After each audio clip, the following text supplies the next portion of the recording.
Hello and welcome to Akshu's Kitchen.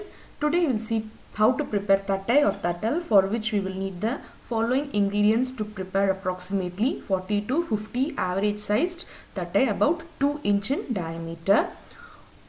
2 cups of rice, that is a normal rice used for everyday cooking, or the idli rice, that is parboiled rice. I am using the idli rice today, 2 cups of idli rice, and 1/4 cup of urad dal and 1/4 cup of chana dal and half cup of grated coconut and about 8 to 9 whole red chilies. You can increase it or decrease it according to the level of your spice level, and half a teaspoon of asafoetida, that is hing, and 1.5 teaspoon of salt. First I am going to soak the rice and whole red chilies together and the chana dal aside in a separate bowl for about minimum of 2 hours. So while it is getting soaked, I am going to roast the urad dal in a pan. I am going to dry roast it just for a few minutes until it turns lighter in shade, a little light or golden brown in color, and then you can take it out of the heat and allow it to cool in a bowl before grinding it into a fine powder. So it will take around 5 to 10 minutes to get cooled down. So let it be aside. So next I am going to grind the soaked rice and red chilies. I have been soaking this for about 2 hours. So first I am going to just crush it without adding any water. You can see that it is all crushed well without any water added to this. So next I am going to add about 3 to 4 tablespoons, that is around about 1/4 cup of water, a very little or minimal quantity of water, and I am going to grind this into a fine paste in my mixer. It took me about 4 to 5 minutes to get this texture, very smooth texture, and it's also very thick without much water added to this. So next in another mixer I am going to grind the roasted and cooled urad dal into a fine powder and keep this also ready aside. You can see it is grinded well into a fine powder, but you need not sieve this out. You can use it directly to the already grinded rice and chili paste, and also add the other ingredients, the grated coconut, the salt and asafoetida.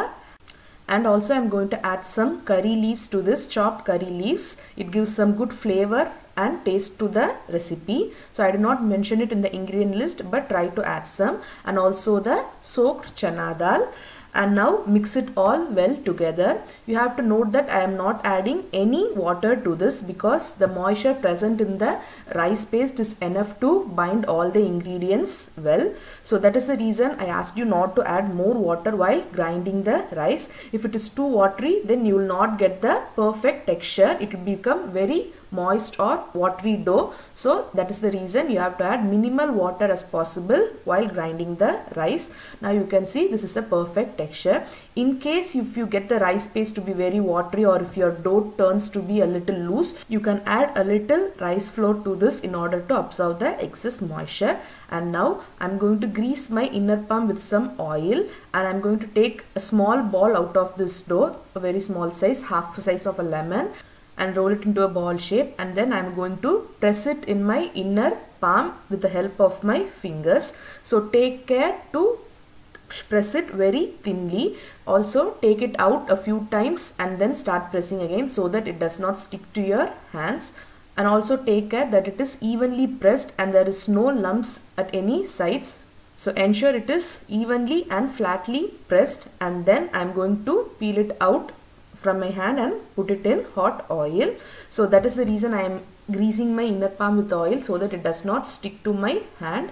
And I am going to add them one by one to hot oil, and I am going to fry this until the bubbling stops in the oil and it is thoroughly fried without any part left without getting cooked well. Now you can see the bubbling has stopped and it has got good golden brown color. So at this stage I am going to take it out of the oil and drain it in a kitchen towel or tissue paper.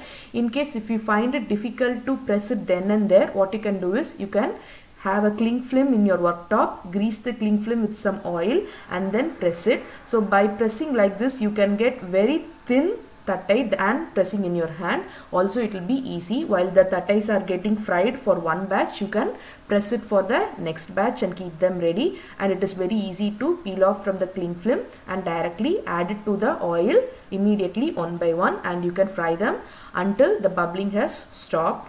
So if the bubbling has not completely stopped and if you take it before getting fried well, the shelf life will get reduced. So increase the shelf life of thattai. You have to fry it really well, and thattai is ready. It is a perfect tea time snack and also a very good side snack. Try it and you will really like it. Thank you for watching Akshu's Kitchen.